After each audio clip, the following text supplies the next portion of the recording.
안녕하세요. 기태형입니다. 정말 오랜만에 뵙는 것 같습니다. 이제 그 2025년 공무원 국어 시험 대비해가지고요. 스텝 1 기태형의 얘기 바로 시작하도록 하겠습니다. 어, 스텝 제로 강의 안 보신 분들은요. 공무원 국어 사용 설명서요. 이 출제 기조도 전환되고 있기 때문에 스텝 제로 강의 그리고 거기에 학습 전략도 있으니까요. 유튜브 강좌로 꼭 봐주시길 바랍니다. 자, 제가 교재는 기태국어 카페에 업로드를 해놨어요. 그래서 아마 차례 정도는 점검해 보셨죠. 아, 우리 이번 강좌에서는요. 전반적으로 이제 출제 영역과 관련된 여러 문제들 살펴보면서 예상 기출이죠. 사실은 좀 많이 어폐가 있습니다. 그 기출 문제는 이미 나온 문제를 가리키는 것이기 때문에 다만 이제 출제 기조가 전환되면서 기출 문제라고 할 만한 게 없기 때문에 예시 문제 외에는요. 출제 범주와 관련해서 여러 문제를 살펴보고 전반적인 학습 방향, 그다음에 본인이 더 학습해야 되는 영역과 취약한 부분들 점검하는 그런 수업으로 진행을 하겠습니다. 자, 차례는 한번 쭉 살펴보시고요. 일단은 우리가 독서 영역부터 볼 거예요. 교재 2페이지 한번 펴보죠. 그죠? 사실적인 읽기라고 해가지고요. 말 그대로 글에 나타난 사실적인 정보, 표면적인 정보를 정확하게 이해하는 거고요. 이 페이지는 우리 책으로 같이 볼게요. 출제 유형 1 보시면 핵심 논지, 주제를 파악하는 문제 이런 유형이 있습니다. 물론 예시 문제에는 핵심 논지 파악하는 문제가 나오지는 않았어요. 하지만 사실적인 읽기의 기본이 되기도 하고요. 그다음에 피셋의 언어 논리에 이 핵심 논지를 파악하는 문제가 꾸준히 출제되고 있기 때문에 공부는 해 두셔야 합니다. 자, 이 페이지의 독해 전략 한번 보시죠. 1번 보시면요. 어차피 핵심 논지를 찾으려면 각 문단의 중심 문장을 찾아야 하거든요. 그래서 중심 문장은 각 문단의 처음이나 끝에 나오는 경우가 많다. 정돈된 글들은 그렇죠. 그 다음에 2번 보시면요. 각 문단의 중심 문장은 나머지 내용들을 포괄하는 문장이다. 그래서 전체 내용을 담고 있는 것이 중심 문장이 된다는 거 알아두시고요. 그 다음에 3번에 핵심 소재, 핵심 논지와 관련된 소재는요. 한 편에 그래서 여러 번 반복될 수밖에 없어요. 그래서 반복되는 개념, 반복되는 어휘를 담고 있는 선택지가 핵심 논지가 된다고 생각하시면 되고요. 그다음에 4번 보시면 의문문이 나와 있을 경우에는 그에 대한 답이 중심 문장이 된다는 겁니다. 당연히 중요한 내용이기 때문에 자기가 말하고자 하는 바이기 때문에 주의를 환기시키기 위해서 그것과 관련된 질문을 던지겠죠. 그래서 의문문에 대한 답이 중심 문장이 되는 겁니다. 그다음에 5번 보시면 따라서, 즉, 그러므로, 결국, 요컨대 이런 것들은 앞에 내용들을 정리해 주는 거죠. 그래서 그런 말들을 뒤에 나오는 것이 중심 문장이 되고요. 그다음에 6번에 그러나, 하지만 우리가 흔히 역접의 접속 부사라고 하는 건데요. 앞 내용들을 뒤집으면서 뒤쪽을 강조할 때 쓰는 접속 부사들이 되는 거죠. 그래서 그러나, 하지만 뒤에 문장이 중심 문장이 된다는 거 일단 잡아두시고요. 그다음에 7번에 얘가 뒷받침하는 내용이 중심 문장이 된다. 당연히 말하고자 하는 핵심 내용을 잘 설명하기 위해서 예를 드는 것이기 때문에 얘가 뒷받침하는 문장이 중심 문장이 될 수밖에 없습니다. 그리고 8번은요. 논설문에서 주로 우리가 찾을 수 있는 건데 글쓴이의 생각이나 가치 판단이 들어있는 문장에 주목하셔야 한다는 거, 이게 중심 문장이 되는 거죠. 그 다음에 9번에 분류가 쓰였을 경우에 분류의 기준 자체가 중심 문장이 되는 거고요. 10번 보면 어떤 글들은요 대립적인 견해를 중심으로 설명하는 경우가 있어요. 그래서 글쓴이가 주제를 한쪽의 견해로 선택할지 아니면 절충한 것을 선택할지 알 수가 없기 때문에 결론 부분까지 끝까지 보셔야 합니다.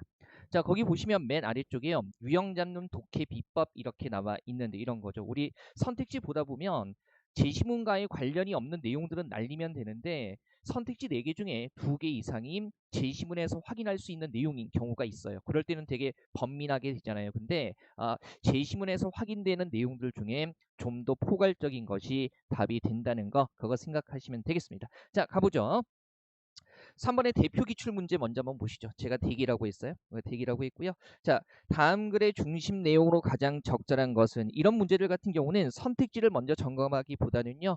글 자체를 보는 게 중요하죠. 일단 첫 번째 문단 보시면, 자, 교환 가치는 거래를 통해 발생하는 가치이며 사용 가치는 어떤 상품을 사용할 때 느끼는 가치이다. 일단 교환 가치와 그 다음에 사용 가치에 대해서 설명을 하고 있죠. 자, 전자가, 즉 교환 가치가 시장에서 결정된다는 점에서 객관적이라면 후자는 개인에 따라 다르다는 점에서 주관적인데, 상품에는 사용 가치와 교환 가치가 섞여 있는데 교환 가치가 아무리 높아도 나에게 사용 가치가 없다면 해당 상품을 구매하지 않을 것이라. 그러면 상품의 구매와 관련된 것은 뭐예요? 교환 가치가 아니라 뭐가 된다라는 거, 사용 가치가 된다라는 것을 강조하고 있는 거겠죠. 그죠? 단순히 이거는요, 교환 가치와 사용 가치의 차이점을 얘기하는 건 아니겠네요. 그죠? 자, 이 문단 보시면 하지만 이 같은 상식이, 즉 사용 가치가 없다면 해당 상품을 구매하지 않는다는 상식이 통하지 않는 경우를 종종 볼 수 있다면서 지금 뭐 들어주고 있어요? 예 들어주고 있죠. 남의 말만 듣고 나서 뭡니까? 구매를 했는데, 그죠? 사용 가치가 있을 것으로 잘못 판단해서 조금도 만족하지 못했다라는 거. 그래서 지금 이 문단의 사례는요, 사용 가치가 없다면 해당 상품을 구매하지 않는데 이것이 통하지 않는 경우들이 있다라는 거. 그래서 남의 말 듣고 사용 가치 있을 것이라고 생각해서 구매했는데 착각이었고 만족하지 못했다는 거죠. 그래서 이 사례에서 볼 때라고 정돈해 주고 있네요. 건강한 소비를 위해서는 구매하려는 상품의 사용 가치가 어떤 과정을 거쳐서 결정된 것인지 곰곰이 생각해 봐야 한다라는 것. 즉 나에게 얼마나 필요한가에 대한 고민 없이 다른 사람들의 말에 휩쓸려 어떤 상품의 사용 가치가 결정될 때 그 상품은 나에게 쓸모없는 골칫덩이가 될 수 있다 그러면, 상품을 구매할 때 사용 가치를 따지게 되는데 사용 가치에 대해서 뭡니까? 진지하게 고민해 봐야 된다라는 얘기를 하고 있는 거죠. 이 내용을 가장 잘 담고 있는 게 뭐예요? 4번이죠. 상품 구매할 때 사용 가치 정말 나에게 필요한 것인지 신중하게 따져야 한다는 거고요. 자, 1, 2, 3번 한번 걸러보죠. 1번 보시면 사용 가치보다 교환 가치가 큰 상품 아니죠? 그죠? 지금 이 글에서는 사용 가치에 따라서 구매를 하게 되고 사용 가치를 신중하게 따져봐야 된다고 얘기를 하고 있어요. 그러면 이번에 두루 고려한다는 게 아니죠. 교환 가치가 아니라 사용 가치 중심으로 판단을 해야 된다는 거고, 이러면 3번에 상품에 대한 다른 사람들의 평가를 반영해서 상품을 구매했다가 뭡니까? 사용 가치가 없었던 골칫덩이가 됐던 얘기가 나와 있기 때문에 다른 사람들의 평가라는 건 사용 가치의 어떤 경중을 결정하는 중요한 사항이 아닌 거죠. 이거 확인하시고요. 어렵진 않았을 겁니다. 그다음에 대기 2번 한번 보죠. 우리 4쪽 보시면 되고요. 자, 핵심 논지로 가장 적절한 거 해가지고요. 2023년 국가직 7급 언어 논리에 나온 거예요. 그죠? 한번 가보죠. 이게 7급의 언어 논리에 나온 거기는 하지만요. 주제 찾는 게 그렇게 어렵지는 않아요. 한번 1문단부터 가볼게요. 자, 우리는 보통 먹거리의 생산에 대해서는 책임을 묻는 것이 자연스럽다고 생각하면서도 먹거리의 소비는 책임져야 하는 행위로 생각하지 않는다. 자, 우리는 무엇을 먹을 때 좋아하고 익숙한 것, 그리고 싸고 빠르고 편리한 것을 찾아서 먹을 뿐이고, 그런데 전환하고 있죠. 먹는 일에도 윤리적 책임이 동반된다고 생각해 볼 수 있지 않을까라고 해가지고요. 제가 뭐라고 했어요? 질문에 대한 답이 핵심 논지가 된다고 했죠. 그래서 먹는 일, 즉 먹는 것을 소비하는 일과 윤리적 책임의 관계를 얘기하고 있어요. 그죠? 그다음에 이 문단 보시면요. 먹는 행위를 두고 잘 먹었다 혹은 잘 먹는다고 말할 때 잘을 평가하는 기준이 무엇일까? 역시 질문 던지고 있는데요. 신체가 요구하는 영양분을 골고루 섭취하는 것은 생물학적 차원에서 잘 먹는 것이고, 섭취하는 음식을 통해 다양한 감각들을 만족시키며 개인의 취향을 개발하는 것은 문화적인 차원에서 잘 먹는 건데, 그런데 이 경우들의 잘은 뭘 띠고 있지 않다. 윤리적인 의미를 띠고 있지 않다. 그러면 먹는 일의 윤리적 책임이라는 것은 생물학적 차원이나 문화적인 차원과는 관련이 없다라는 거죠. 왜요? 이 경우는 뭐 경험의 차원으로 축소하기 때문에 이렇게 얘기하고 있고요. 그러면 먹는 일에 윤리적인 책임을 따진다는 것은요, 생물학적 차원이나 문화적인 차원, 그리고 경험의 차원과는 관련이 없다라는 거죠. 그죠? 자, 3문단 보시면 여기죠.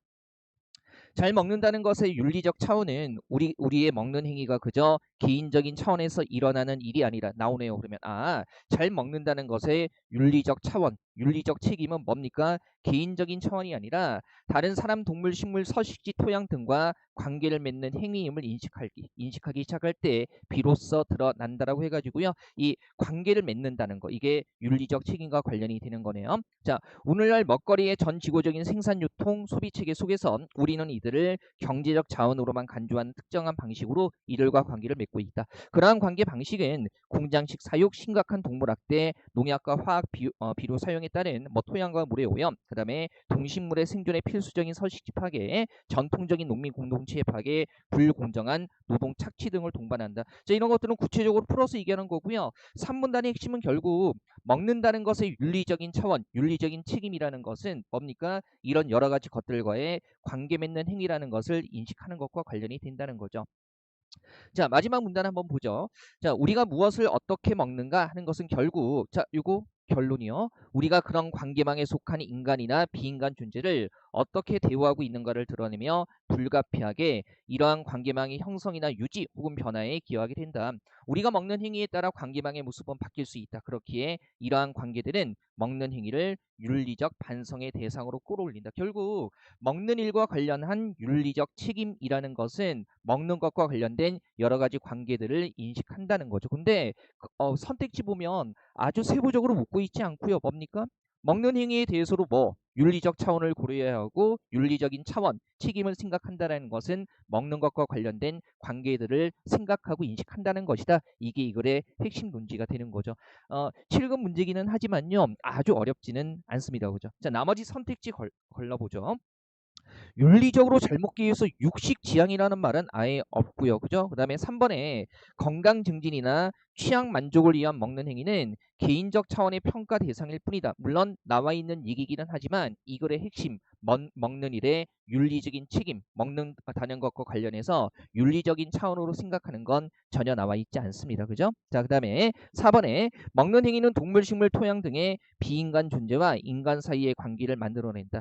여기서 핵심은 뭐예요? 먹는 행위와 윤리적 차원이기 때문에 관계를 만들어낸다는 사실이 아니라 그래서 이걸 인식하면서 윤리적인 차원을 고려하자는 게 이거의 핵심이죠. 그 다음에 5번에 보면 먹는 행위를 평가할 때 먹거리의 소비자보다 생산자의 윤리적 책임 아니죠. 이 글에서 강조하고 있는 건 오히려 먹거리의 소비라는 것과 관련해서 윤리적인 책임을 얘기하고 있기 때문에 5번도 핵심 논지로 적절하지는 않습니다. 확인하시고요. 자, 이런 식의 문제가 이제 어떤 식으로 나올 수 있는지 한번 파악해 보죠. 자, 핵심 논지 묻는 건 우리가 뭐일 수밖에 없어요? 항상 적절한 것을 물을 수밖에 없습니다. 자, 가보죠. 사람이 벌이나 혹은 다른 군거 동물들의 집단 생활보다 더 높은 차원의 정치 공동체를 이루는 이유는 명백하다. 그러면 이 글에서는요, 사람이 그죠 높은 차원의 정치 공동체를 이루는 이유를 얘기해 주고 있어요. 그래서 그 이유가 뭐라는 거예요? 그죠? 유독 사람만이 언어 능력을 구비하고 있고, 그죠? 그런데 자, 언어는 사람만이 구비하고 있는 언어는 무엇이 유리하고 무엇이 유리하지 않은지 따라서 결론이죠. 무엇이 올바르고 무엇이 올바르지 않은지를 말할 수 있게 한다라고 하면서 그죠? 그러면서 이제 구체적으로 얘기를 다시 해주고 있고요. 그다음에 그리고 사람이면 누구나 이런 인식을 할 수 있기 때문에 가족이나 국가가 형성되는 것이다. 이런 거죠. 사람이 높은 차원의 정치 공동체를 형성하는 건 언어 능력으로 가치 판단을 할 수 있기 때문에 가족이다 국가 같은 정치 공동체가 형성이 된다는 겁니다. 그러면 결국 핵심이 되는 건 뭐예요? 사람이 높은 차원의 정치 공동체를 형성하는 것. 그죠? 무엇을 갖고 있기 때문이다. 언어 능력을 갖고 있고 이런 언어를 통해서 성과 악, 그다음에 정의와 불의 같은 것들을 인식할 수 있기 때문이다. 이거 두 개가 핵심 키워드가 되는 거죠. 그러면 1번 같은 경우에 성과 악을 인식할 수 있다. 지시문에서 확인은 되지만 정치 공동체와 그다음에 언어 이런 요소들을 빼고 있기 때문에 핵심 논지로 적절하지는 않아요. 그다음에 2번도 언어 능력이라는 부분적인 내용은 확인이 되지만 정치 공동체가 나오지는 않죠. 그다음에 3번에 인간은 삶을 살아가면서 가족이나 국가를 형성한다. 여기서는 뭐가 배제되어 있나요? 언어가 배제되어 있어요. 그래서 이 두 가지 핵심 소재를 잘 담고 있는 건 4번이 되는 거죠. 자, 인간의 언어 능력은 인간을 어떻게 해요? 정치적 동물로 만들어 준다라는 거. 그래서 이야기하고 있는 핵심을 가장 포괄적으로 반영하고 있는 것이 핵심 논지가 된다는 거 다시 확인하시면 되고요. 이쪽 범주 어렵지 않습니다. 자, 역시 핵심 논지 2번 문제 나와 있죠. 볼게요. 자, 권위라는 것은 어떤 사람이 다른 사람을 그보다 우수한 자로 보는 인간관계와 관련되어 있는데 그러나 역접으로 뒤집어주고 있죠. 합리적 권위라고 불릴 수 있는 우열관계와 금지적 권위라고 불릴 수 있는 우열관계 사이에는 뭐가 있다? 근본적인 차이가 있다면서 되게 쉽죠. 뭐가 나와요? 얘가 나오잖아요. 그러면 그러나 이후에 초점을 맞춰서 보고요. 이 예가 뒷받침하고 있는 건 뭡니까? 앞의 내용이기 때문에 깊게 고민할 필요도 없는 거죠. 합리적인 권위의 우열 관계와 금지적인 권위의 우열 관계에 뭐가 있다? 차이가 있다라는 것이 이 글의 핵심 논지가 되는 겁니다. 몇 번이 되는 거예요? 그죠? 2번이죠. 우열 관계에서 상이하면 차이가 있다는 겁니다. 자, 사실 이 문제 같은 경우는요. 1번 함정에 빠지기 쉬운데요.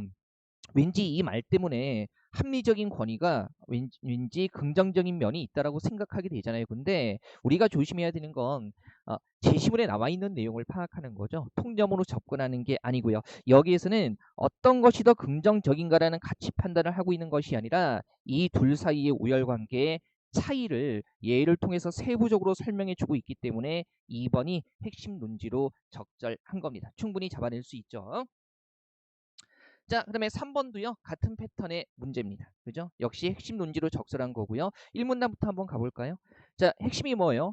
미시사가 핵심 소재고요. 거시사와 달리 구조보다는 개인들의 삶에 주목한다. 그래서 그것에 일상 같은 거 주목하고요. 그다음에 개인에게 어떤 의미를 지녔는지 관심을 가지고 따라서라고 결론 내리면서 미시사에서는 과거에 살았던 사람들이 남긴 수첩이나 일기와 같은 개인적인 자료들이 유용한 사료가 된다. 구조보다는 개인들의 삶에 주목하기 때문에 수첩이나 일기 같은 게 중요한 사료가 된다는 거고요. 자, 이 문단에서는 하나의 예가 나와 있는 거네요.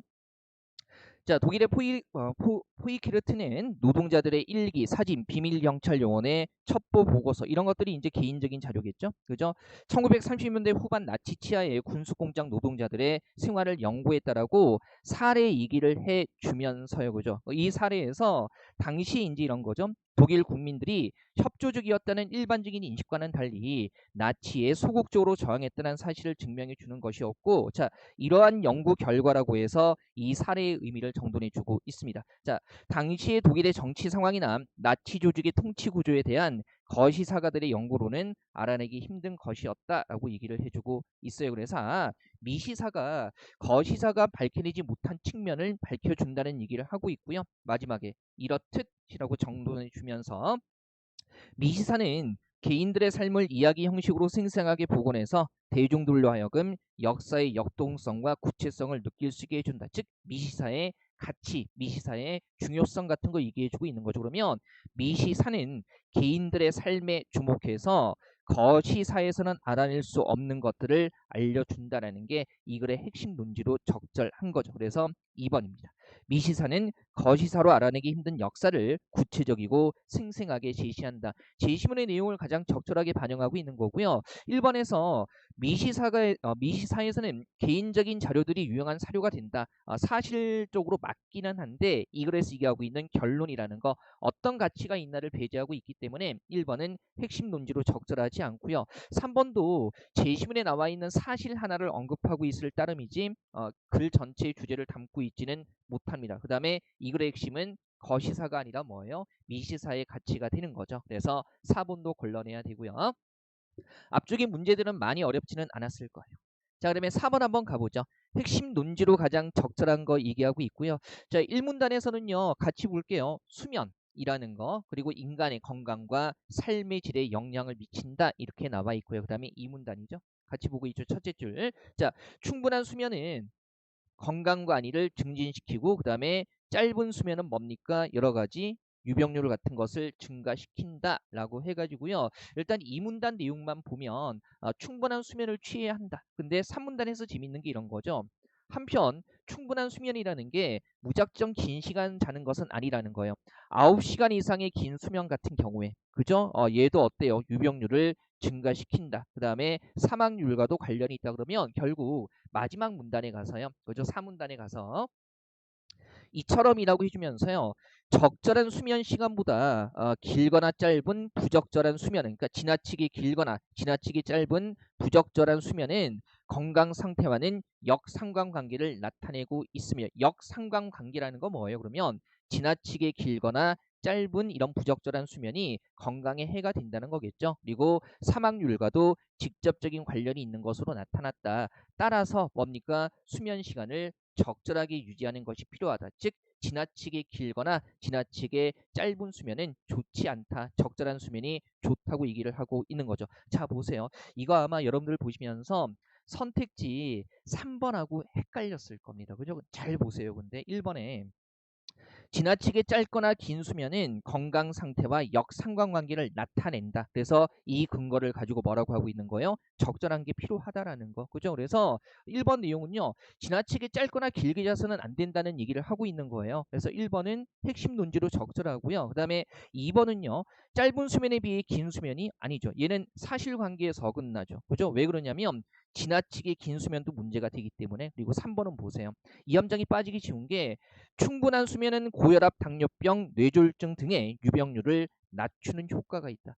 정확히 나오나요? 지금 유병률이라는 이가 나오는데 이 문단에 충분한 수면은 건강과 안위를 증진시킨다까지는 확인이 되는데 유병률을 낮춘다라고 얘기를 하고 있지는 않아요. 그래서 이건 사실 정보로 확인이 안 되는 겁니다. 그래서 지나치게 짧거나 긴 것이 건강에 안 좋으니까 그죠? 적절하게 유지해야 한다는 얘기를 하고 있는 거지 충분한 수면에 유병률을 낮춘다는 사실 정보가 이 글에서는 나와 있지는 않아요. 이것만 나와 있잖아요. 건강과 안위를 증진시킨다. 그래서 3번 같은 경우는 우리가 제시문에 언급하지 않은 내용을 상상하는 거지 적절한 논지라고 볼 수는 없습니다.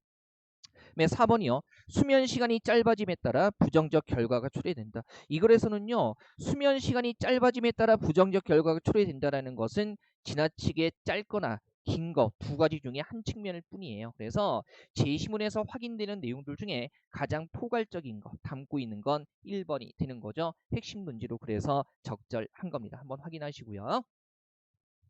자, 5번까지 마저 가볼게요. 1강에서는 5번까지 할 겁니다. 예.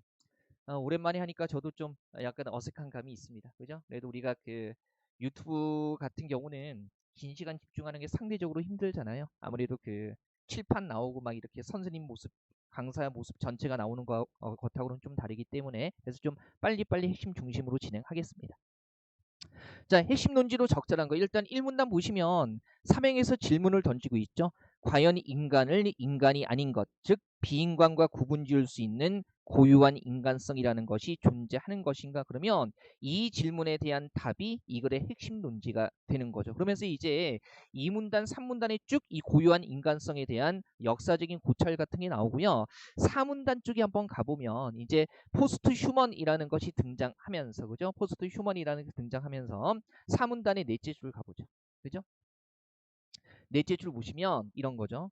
이렇게 된다면 포스트 휴먼이 등장한 이후에 기계에 대한 인간의 배타적 우월성을 당연하게 받아들이기는 어려워질 것이다. 그러면 인간의 배타적 우월성이라는 것은 뭡니까? 인정하기 힘들다는 얘기를 하고 있죠. 그러면서 5문단 마지막 문단에서 정돈하고 있는데요. 자, 포스트 휴먼의 등장은 그동안 고유의 인간성을 인정해왔던 관점에 대해서 진지한 성찰을 요구하고 있다. 이런 거죠.